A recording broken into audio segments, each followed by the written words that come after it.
Salam, good morning. Today I speak to you as Husein Yatabarry, a concerned citizen and a human being who has witnessed the unfolding tragedy in Palestine and Gaza. For the past 20 years, our city has lived by a certain mantra: if you see something, say something. So what have we seen? For 9 months, we have seen and watched a genocide unfold before our eyes. The final death toll may reach, they're saying, 186,000 people in Gaza. Gaza is now home to the fastest growing population of children amputees. Schools, once safe havens, have been bombed and destroyed. Piers intended for humanitarian aid so that our country can ignore a genocide have been dismantled. Hundreds of thousands are starving, and hospitals are on the brink of collapse. In all Palestinian territories, people are captured, imprisoned, and tortured without cause. We witness death, carnage, destruction, murder, maiming, and indiscriminate bombing, bloodlust. This is a reality we see on the news, on social media, and through the stories of our community members whose friends and families have been directly affected. Ya Allah, may you have mercy on these innocent souls and continue to shield those who seek refuge. Ameen. If you see something, say something. I guess this only applies when brown people are the perceived threat. We are taught to trust our systems and institutions, yet when people speak up and say something about the horrors in Gaza and Palestine, the response has been deafening silence.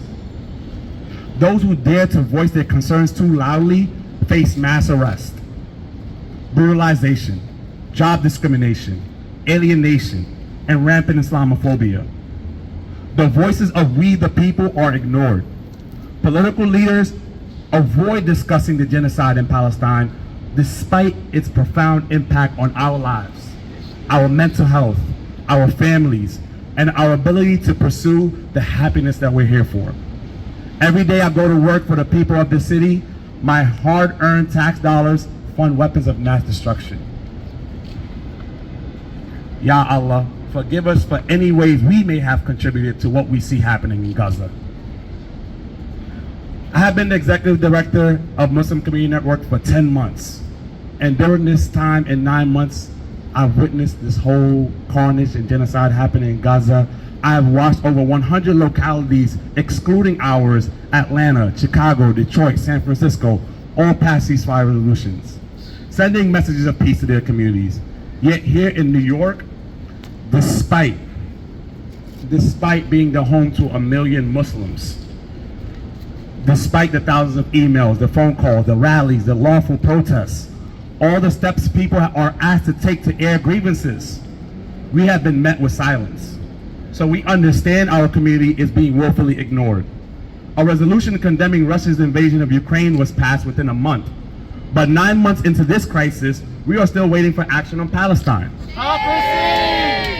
We have been told that Palestine is not a New York issue, despite being the most diverse, the most Muslim populous city in America. Ya Allah, please grant those who represent us the courage to listen and to act.